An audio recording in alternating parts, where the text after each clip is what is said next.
Hello everyone, welcome to my YouTube channel nursing officer aspirant. RUHS की तरफ से allotment letter जारी हो चुका है। जिन्होंने RUHS BSc नर्सिंग का एग्ज़ाम दिया था वो अपना अलॉटमेंट लेटर जाके यहाँ चेक कर सकते हैं।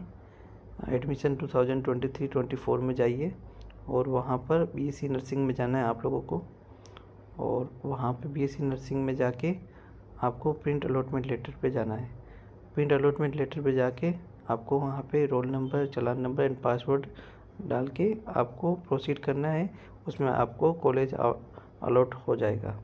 तो जैसा कि ये आपको ऊपर से भी दे रखा है, online counselling for BSc nursing course 2023 and 24। तो roll number, challan number and password enter करना है। जैसा कि मैं आपको आगे की गाइडलाइंस में बता सकता हूँ कि जिन्होंने कॉलेज अपने प्रेफरेंस के हिसाब से डाला था, उन्होंने कॉलेज अगर अलॉट हुआ है तो उनको ज्वाइन करना पड़ेगा। उसके लिए मैं आपको एक चीज़ बता देता हूँ। लेटर फॉर कॉलेज, ये एक कॉलेज को लेटर गया है जिसके अकॉर्डिंग आपको ये चीज़ें ध्यान रखनी पड़ेगी। टोटल ये चीज़ है principal of the nursing college में ये बताया गया है कि the nursing counselling board 2023 meet on 21/10/2023 को मीटिंग हुई थी, जिसमें allotment of college on merit cum choice basis on the consider the list of candidate allotted your college of BSc nursing courses has been made available at the portal. It is accessible through the login ID and password provided by the separate for the purpose. The allotment details to the candidate have been made available at the website as individually for each candidate through their login ID and password. अब ये चीज़ ध्यान रखिएगा, ये आपके लिए है। The student have been asked to report to the concern college by 31 October 2023 5 PM. जो भी स्टूडेंट जिनको अलॉटमेंट हुआ है कॉलेज वो 31/10/2023 5 बजे for admission along with original documents. Original documents में आप सोच रहे होंगे क्या क्या चाहिए, तो आपकी 10th 12th की मार्कशीट्स और आपका एडमिट कार्ड और फॉर्म, अगर आपने फॉर्म फिलअप किया था वो भी एक प्रिंट आउट होगा तो चलेगा, पर आपको एडमिट कार्ड कैरी रखना है। और आपका सबसे मस्ट है आपका ये चीज़ जो मैंने आपको पहले ही बताया था, OBC सर्टिफिकेट्स आपका रेडी होना चाहिए। और आपका बाकी अंडरटेकिंग में चल जाएगा, लेकिन आपका OBC सर्टिफिकेट नहीं चलेगा। इसलिए आप अगर कोई रिजर्वेशन अगर आप अंडरटेकिंग के थ्रू आप लेना चाहते हैं तो आपको OBC देना ही पड़ेगा। और मार्कशीट्स आपकी मैंने बता दी, और एक ID कार्ड आपका चाहिएगा, आधार कार्ड चलेगा, पैन कार्ड चलेगा, और 11th और 12th की मार्कशीट मांगेंगे, 10th की मार्कशीट भी मांगेंगे डेट ऑफ बर्थ के हिसाब से। और बस ये डॉक्यूमेंट मस्ट भी कैरी। और सबसे रिगार्डिंग क्या था, मैंने आपको बताया था कि एडमिट कार्ड आपका जो आपने BSc नर्सिंग के लिए जयपुर में जो एग्ज़ाम दिया था उसका आपको एडमिट कार्ड लाना बहुत ज़रूरी है।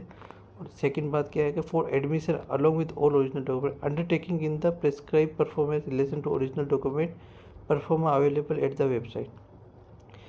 आपको जो अलॉटमेंट लेटर है उसका प्रिंट आउट लेना है and the prescribe fees ETC, उसके साथ जो प्रेस्क्राइब फीस है वो भी आपको फिलअप करनी है।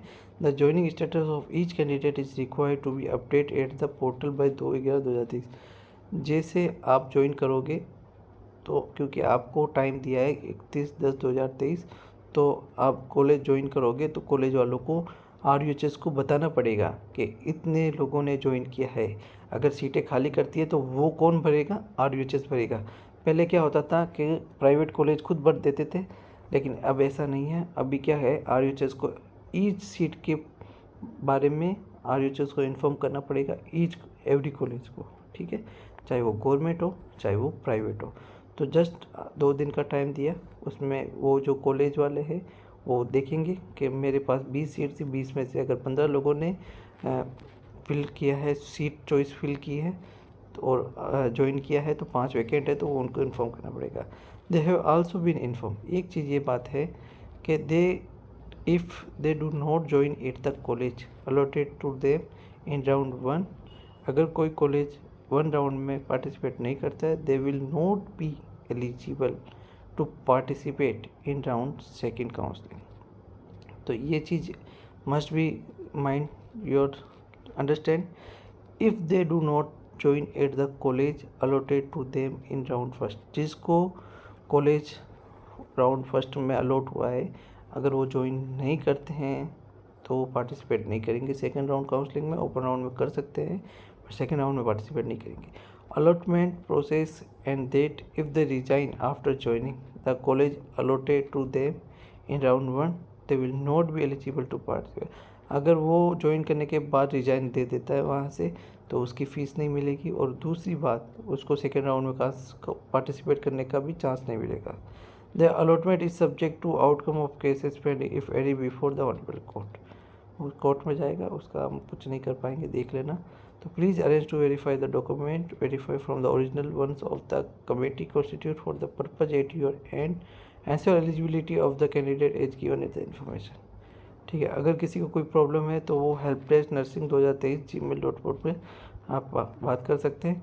During round second in case another college is allotted to a candidate allotted to your college during round 1 then the fees deposited by the candidate shall have to be transferred. इसमें ये बताया गया है कि अगर आप सेकेंड राउंड काउंसलिंग में अगर आपको कोई कॉलेज अलॉट हो जाता है तो वो आपकी फ़ीस और सारे डॉक्यूमेंट कैरी फॉरवर्ड हो जाएंगे नेक्स्ट कॉलेज में और आप वहाँ से छोड़ के जा सकते हैं.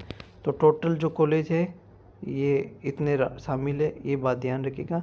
इन कॉलेजों में अगर आपको अलॉटमेंट मिला है तो ये कॉलेज RUHS के थ्रू एफिलेटेड है और यही कॉलेज से ही नर्सिंग करें, किसी अन्य कॉलेज में इधर उधर जाने की कोशिश ना करें. तो प्लीज़ ध्यान रखिएगा. Congratulation for selected future nursing officer. Thank you guys.